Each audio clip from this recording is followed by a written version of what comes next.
Okay, well, get over here. Hello, everybody.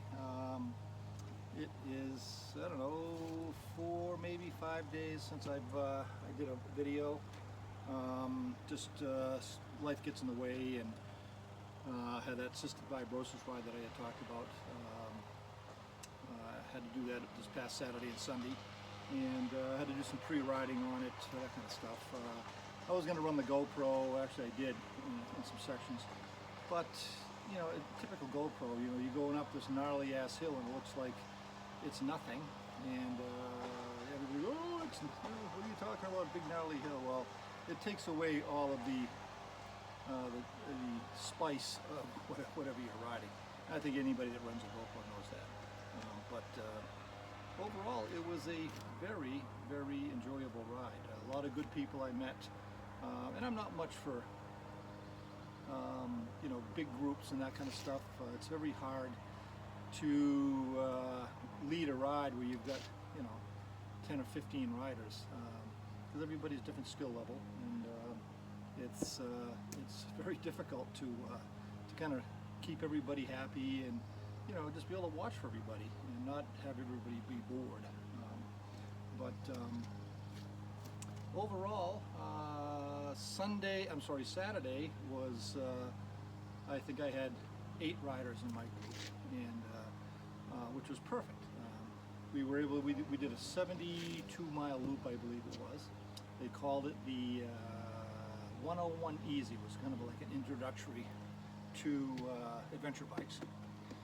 And so it was perfect for some people. There was a couple there that hadn't ridden in, you know, 30 years, and they just kind of got back into it. So it was perfect for them.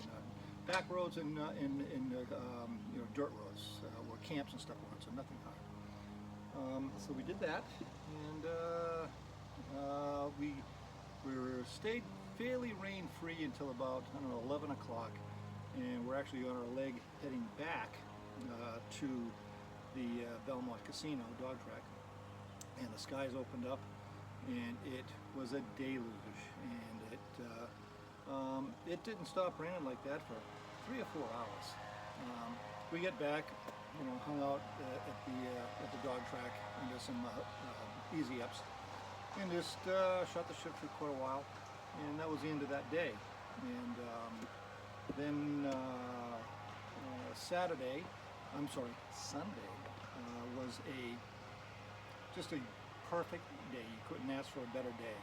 But of course, all the people that didn't show up on Saturday because of the rain showed up on Sunday. So my group that I led was, I think, 15 motorcycles, which it's like trying to herd cats. You know, it's a lot of bikes to put together in a ride, and you know, of course, you've got so much variation in riders' ability and level, that kind of stuff. So you want to be able to keep everybody happy, but that's almost impossible in that big of a group.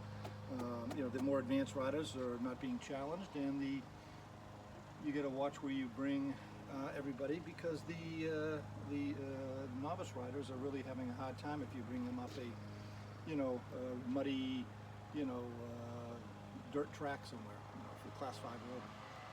So, but we went out, and it was a nice group of people.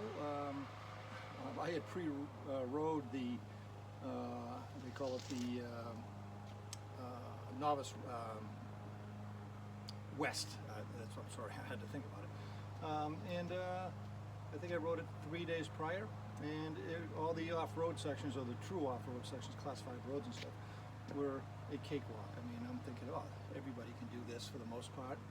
A couple of people might have to, you know, think about it, but most people will be able to snake them through. Well, come Saturday, after the big rains on, geez, get my mind together, on Sunday, after the big rains on Saturday, we get to some of those sections, and I went up first. I was the lead rider, obviously, and they were washed out. I mean, you know, there was you know, 6-8 inch deep, you know, running brooks coming down the hills, and that kind of stuff.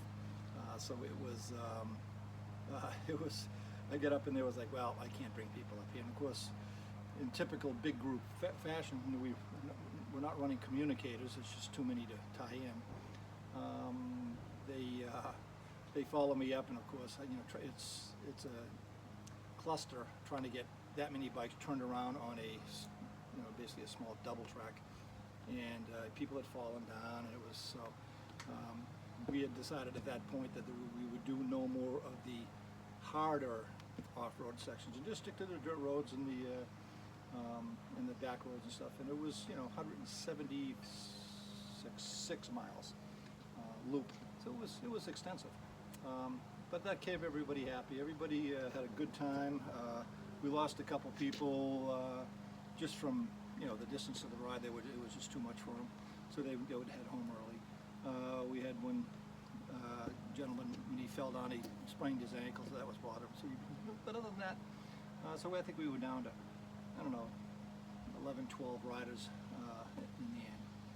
And yeah, it was just a very good time. Everybody was enjoying themselves. You know, I have to remember to stop and let people rest and grab a coffee or something like that, because once I get on the bike, I just ride them to death. That's how we've always done it. I'm just so used to it. But everybody had a good time, and today I'm just basically gonna wash the bike. It's been sitting in there dirty for a couple of days because it's just been 2 crappy days. I'm just gonna wash my bike today, and then I think I'm gonna jump on one of the GTs, the old, either the 380 or the 750, and take a ride. Bike week starts next week. I think it's on the 12th through the 21st or something like that. It's one full week, and so I might take a ride down there and to see what's happening down there. I know they start putting up their tents and that kind of stuff for, you know, sales of gear and that kind of stuff, all their sales areas, and that's what I'm going to do. So I hope my little snappy microphone worked well, but I was going to wash this as I talked, but it's I don't like talking with my back to everybody. So anyway, that was a very successful cystic fibrosis ride. They raised $45,000, which is really cool. So it's a great cause and a fun ride and a lot of good people. So that's it. I'm gonna come over here and bid you an adieu. Thanks.